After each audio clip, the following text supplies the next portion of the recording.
Bonsoir, on est avec le module 14. Le module 14 qui est production du lait et des produits laitiers. Comme compétence, fabriquer du lait et des produits laitiers. Et comme élément de compétence, c'est pasteuriser le lait. Aujourd'hui, nous allons voir comme sont les différents types de lait. Le lait pasteurisé et le lait stérilisé. Le lait pasteurisé. Le principe de la pasteurisation du lait est de détruire tous les germes pathogènes pour l'homme et de réduire la flore banale la plus possible.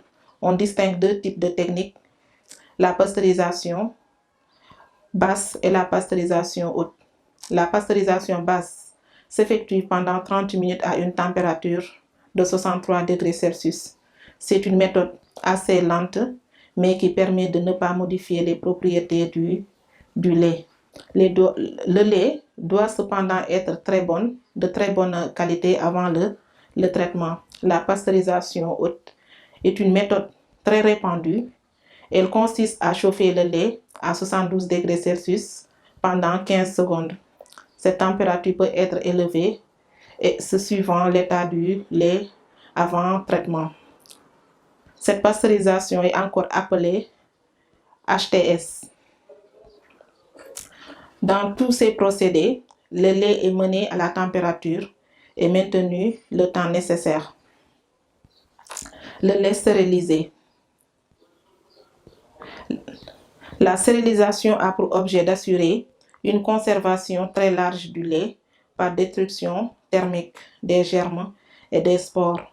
Deux méthodes sont utilisées. La méthode classique consiste à chauffer le lait en bouteille hermétique à 118 degrés Celsius ou bien 120 pendant 15 à 20 minutes. Ce traitement est cependant insuffisant et il faut faire subir préalablement au lait un traitement UHT.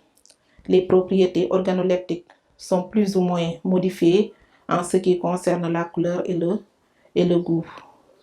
La méthode UHT, ultra haute température, consiste à chauffer entre 135 degrés Celsius à 150 degrés pendant une durée de 2 à 10 secondes. Un flux continu de lait.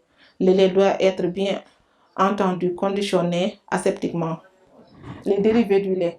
Le lait cru, il doit être réfrigéré à 4 degrés Celsius à la ferme dès après la traite. Il n'est jamais écrémé. Sa durée de conservation est de 48 heures après conditionnement, ce qui constitue sa date limite de consommation. Mais dès après l'ouverture de la bouteille, il faut le faire pasteuriser et le conserver au frais. Il est très aromatique. Cela est dû à l'effet de la crème, la matière grasse qui véhicule et fixe les arômes. Le lait entier, sa teneur en matière grasse est réglementaire 36 grammes par litre. À la sortie du pis de la vache, le lait est plus ou moins riche en crème, 30 à 40 grammes par litre.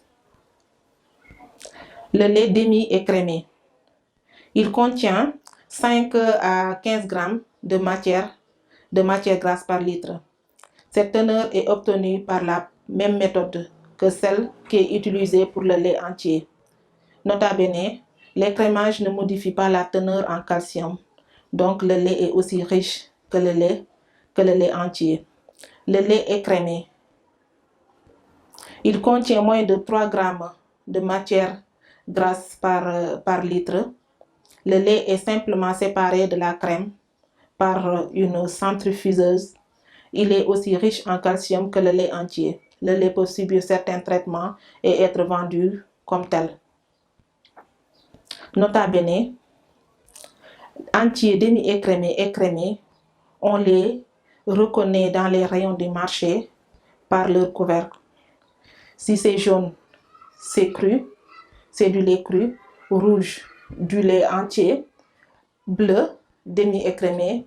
Et vert, écrémé. Merci beaucoup. On a terminé pour cette leçon. Donc prochainement, nous allons voir l'emballage du lait et ses dérivés.